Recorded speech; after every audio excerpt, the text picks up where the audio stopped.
The courtroom buzzed with a low hum, a faint murmur of conversation and creaking benches echoing off the high walls. Morning light spilled through the narrow windows, casting long shadows that danced across the mahogany-paneled room. A few journalists gathered in the back, murmuring into their phones, eyes scanning for anything unusual. To the average observer, it was just another trial, just another defendant, just another story. But beneath that surface, the air crackled with tension. Something was different today. Two uniformed officers leaned casually against the back wall, their postures relaxed, their smirks practiced. Officer Luke Denton nudged his partner, chuckling under his breath. "Look at this guy," he whispered, tipping his chin toward a tall black man walking into the gallery. "Bet he thinks he's somebody important. Probably one of those slick public defenders." His partner, Officer Casey Barnes, scoffed. "Yeah, bet he talks circles around the truth. Too clean, too polished. You know the type." The man said nothing. He didn't even glance in their direction. His expression remained composed, unreadable, his gait smooth and controlled. The charcoal suit he wore was tailored, subtle yet commanding. He walked past the officers, acknowledging no one, and sat down in the third row of the gallery, hands resting calmly in his lap.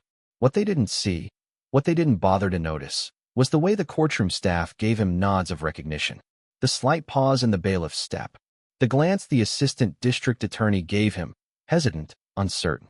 They didn't see how the judge's eyes briefly flicked toward him before she composed her face. Because all they saw, truly saw, was the color of his skin. Outside, news vans idled at the curb. Inside, the focus of the day was the trial of Darius King, a 20-year-old college sophomore who had been arrested for allegedly resisting arrest and assaulting a police officer during what was claimed to be a routine stop. The body cam footage from that night had inexplicably disappeared. The testimonies given by eyewitnesses had been muddled at best. But Denton and Barnes? They were clear and confident in their version of events. Darius had been combative, aggressive, a threat. That's what they said. That's what the report claimed. And that was the narrative the prosecution leaned on. Darius sat at the defendant's table, dressed in a plain blue shirt and slacks. His posture was slightly slouched, his eyes downcast, his knuckles white from gripping his own hands. His public defender, an overworked and underfunded woman named Rachel Whitman, whispered something to him, but he barely moved. Behind him, his mother sat wringing her hands, whispering prayers with lips that trembled more with each passing minute. The prosecution was quick to begin, painting Darius as a young man who panicked and lashed out, who refused to follow orders, who endangered the lives of officers who were merely doing their jobs. The courtroom was not full, but everyone inside felt the undercurrent, the tension that stretched across the space like a thin wire. Officer Denton and Officer Barnes sat confidently with their attorney, chuckling now and then, throwing glances at Darius and occasionally looking back at the suited man in the gallery. Barnes leaned in, murmuring with a smirk, "What's he even doing here? Family maybe? Trying to look important." The trial continued. The defense put forward a quiet, fact-based argument. Darius had been walking home from his friend's apartment, earbuds in, hoodie up, walking fast because it was late. He hadn't heard the calls behind him. When he turned and saw two officers approaching, hands near their holsters, he did what his parents had taught him since he was a boy. He raised his hands. He announced that he was unarmed. And still, they tackled him. Still, they pinned him to the ground. Officer Barnes took the stand and gave his version. His voice was filled with false humility and overacted sincerity. "When we saw Mr. King's sudden movements, we feared for our safety. We acted in accordance with protocol. There were no bruises on the officers, no medical records, no witnesses willing to fully corroborate their story, just their word and the missing footage." When the defense rested its case, the judge called a short recess. That's when everything changed. The man in the tailored suit stood slowly, his movements deliberate, his presence suddenly commanding. He stepped forward, not to the defendant's table, not toward the officers, but toward the judge's bench. Several people turned to watch, confused. The judge straightened, her eyes warming just slightly. "Your Honor," he said, his voice even and composed. "If I may briefly address the court." The judge nodded once, a small, respectful smile forming on her lips. "Of course, Director Hunter." Gasps rippled through the room. Murmurs broke the silence like waves crashing on a rocky shore. Director? Barnes whispered, his voice hoarse. What the hell? The man turned to the room, his expression unchanged. My name is Nathaniel Hunter. I serve as the director of the Federal Bureau of Investigation. Shock swept through the gallery. One woman covered her mouth in disbelief. Darius's mother nearly dropped her purse. Even the stenographer paused, her fingers hovering over the keys.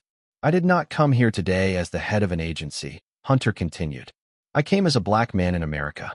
I came because I read this case file, and what I saw disturbed me. I saw a story I know too well. A young man criminalized for his presence. Missing footage, inconsistent accounts, and above all, officers who failed to see the humanity of the individual before them. He turned slowly to face Denton and Barnes, both of whom were now stiff and silent. I've been stopped, too, Hunter said, his voice calm, yet piercing. Followed in stores. Questioned without cause. Guns pointed at me while jogging in my own neighborhood. The only difference between me and Darius King is this suit, and the title I carry. Silence swallowed the room. And that, he said, turning back to the bench, should trouble all of us. He faced the judge again. I have no intention of interfering with the legal process. But I do ask this court, and every person here, to recognize the pattern. This case isn't isolated. It's part of a larger system. A system that too often conflates melanin with menace. That sees blackness as probable cause. Finally, he turned to Darius. You are not invisible, he said, voice softening. You are not alone. And you are not guilty of the assumptions placed upon you. The judge nodded slowly, then called for closing arguments. The jury deliberated for less than 2 hours. When they returned, the verdict was clear, not guilty. Outside, the courthouse steps were mobbed with reporters. Phones captured every moment. Headlines were already racing across social media. FBI director speaks out in defense of wrongfully accused student. But Nathaniel Hunter didn't linger. He bypassed the cameras and walked directly to Darius and his mother, who stood together, overwhelmed and dazed by the whirlwind of events. Thank you, sir, Darius said, his voice barely audible, eyes shining with unshed tears. You didn't have to do that. Yes, I did, Hunter replied simply. Because someday, it'll be your turn to do it for someone else. That night, Officer Denton quietly handed in his badge. He gave no statement. He walked into the precinct, dropped it on the front desk, and left. Officer Barnes was placed on administrative leave pending review.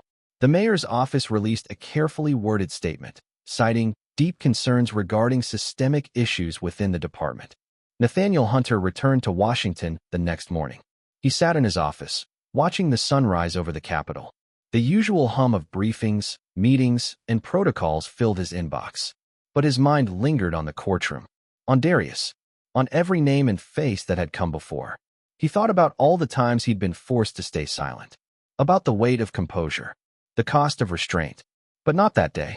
That day, he had spoken, not as Director Hunter, but as Nathaniel, son of a civil rights activist, brother of 2 boys lost too young to violence and misunderstanding. Because respect should not be dictated by fabric or title. Because justice must never be conditional. And because sometimes, one voice, raised in the right moment, can shake the walls of a system built on silence. Not everyone in that courtroom walked out changed. But some did. And sometimes, that's enough to start something.